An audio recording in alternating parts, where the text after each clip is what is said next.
primero de todo, pedir disculpas en nombre de Juan Beldarrain. Iba a hacerle la presentación, pero por motivos laborales ha tenido que realizar un viaje y se encuentra en el extranjero. Entonces, en su lugar vengo yo, Néstor Asurmendi, que fui el jefe de proyecto, que llevé el proyecto en el estudio, el que os va a contar un poco cómo ha sido este proyecto de Fojansa, que no deja de ser un poco peculiar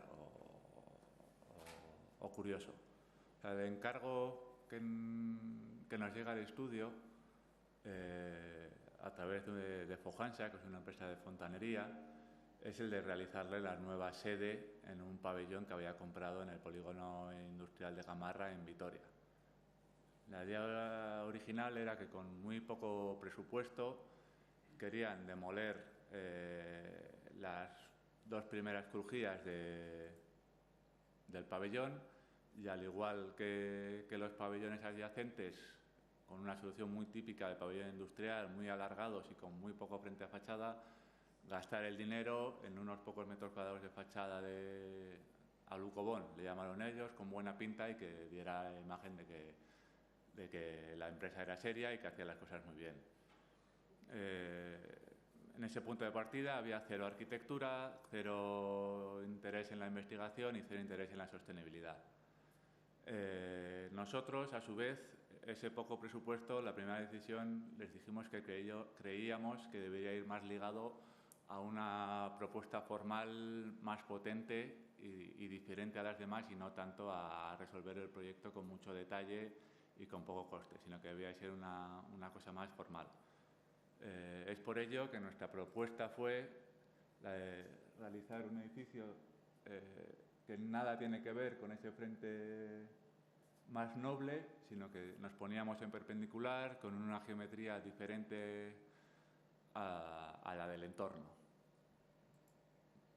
Vaciábamos la planta baja, dejábamos la planta baja libre para que las oficinas estuvieran más elevadas, no tuvieran ningún contacto con las circulaciones del tráfico pesado que siempre hay en un pabellón industrial, que ganaran altura y que miraran por encima de todo ese tráfico. Entonces hay una planta primera diáfana con la zona de administración, de estudios, y un segundo piso donde se encuentran los dos despachos de los socios y una pequeña sala de reuniones, ¿no? Entonces, esa fue una de las primeras decisiones que tomamos.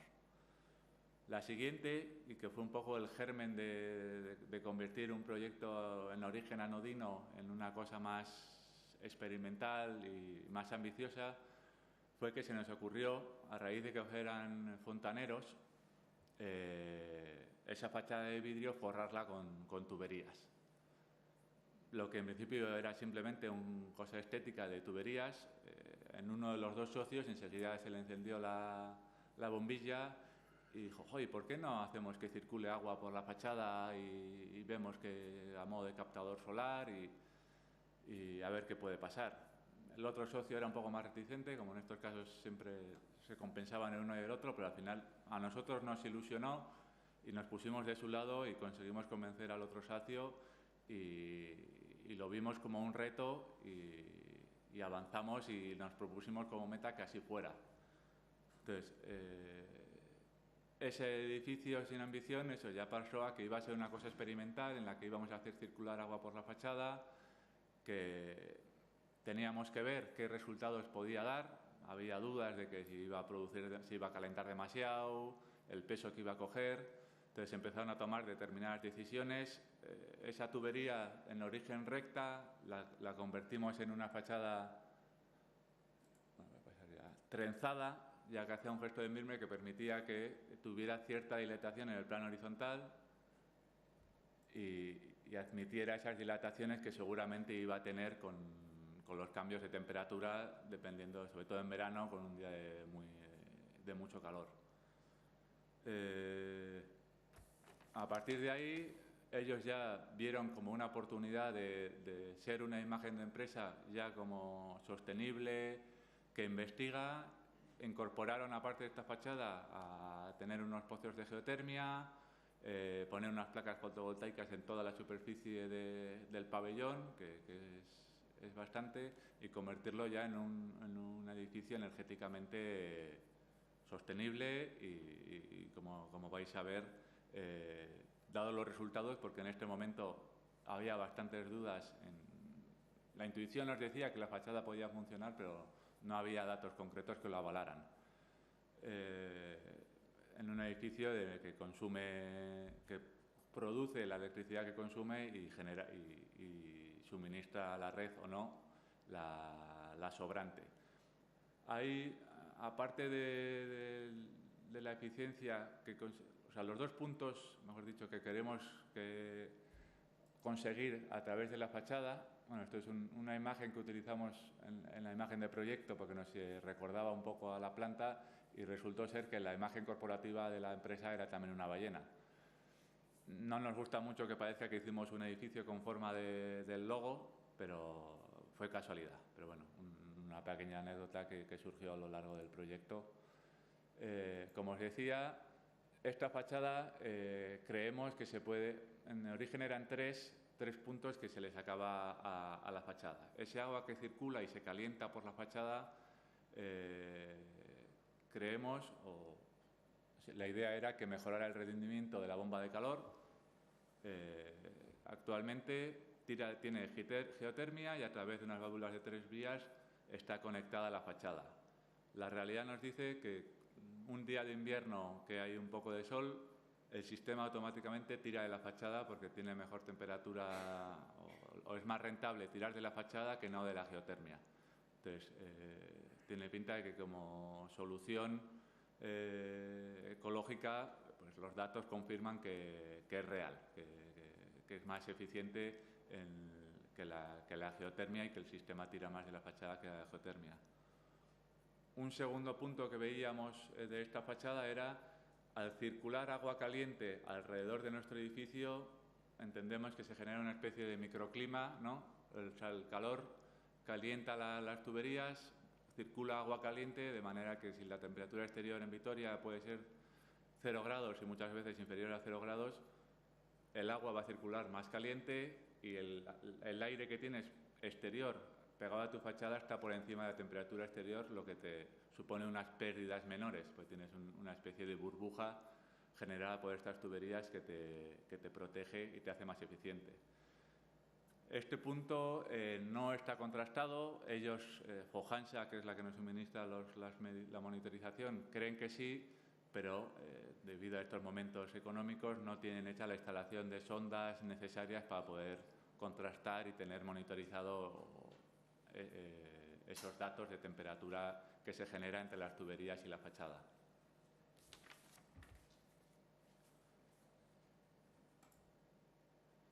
A su vez, a nivel arquitectónico, estas tuberías no las distribuimos homogéneamente a lo largo de toda la fachada, sino que buscamos una solución que se juntaba más en los cantos de forjado y se iba separando un poquito más a la altura de los ojos para favorecer la visión exterior desde el interior. Al ser un edificio muy acristalado, había cierto riesgo de que quedara en una sobreexposición o demasiado iluminado a las horas del día. Las mangueras tamizan mucho la luz y se consigue una iluminación muy homogénea en el interior y reduce bastante el impacto solar de tener, como veis, toda la fachada muy acristalada.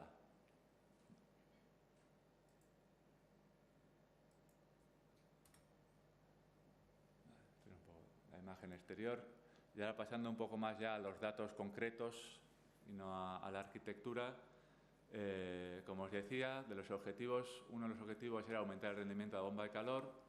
Un segundo, que no ha sido tal, era producción solar térmica. El circuito de agua caliente sanitaria está, ya que no disponen prácticamente de agua caliente sanitaria en las oficinas y en el pabellón, pues no se ha realizado. Y un tercer punto, que es reducir la inercia de temperatura exterior, ¿no? Ese pequeño microclima que le llamamos, que permita tener unas pérdidas menores. La bomba de calor, ese aumento de rendimiento es real y como veremos ahora, está cifrado en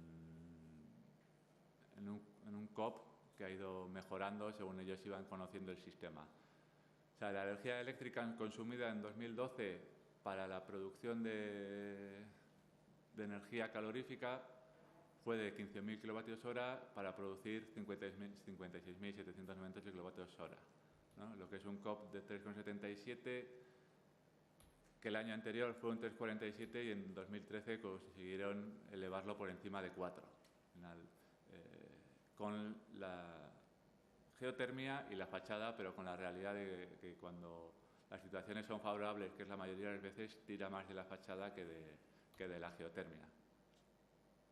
Este es el esquema de la reducción de inercia de la temperatura en fachada a través de las mangueras.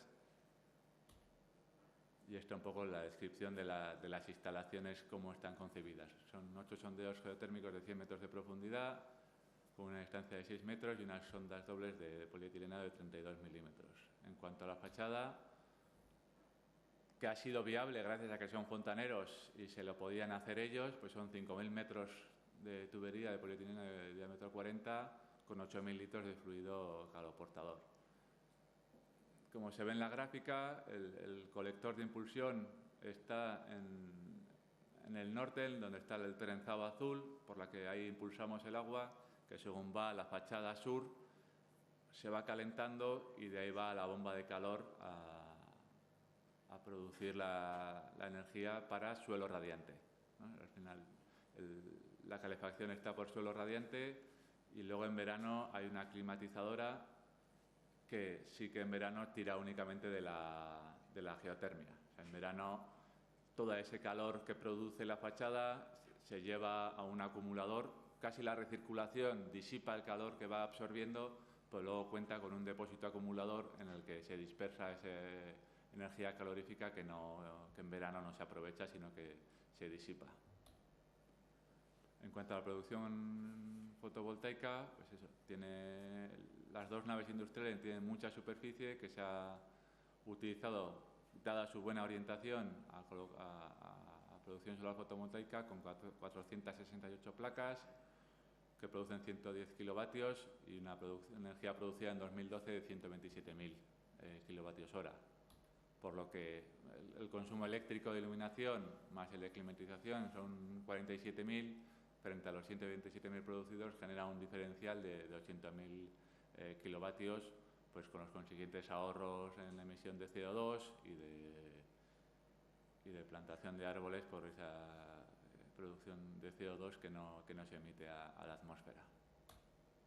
Y ese es un poco el proyecto de FOGHANSA que hemos desarrollado. Muchas gracias.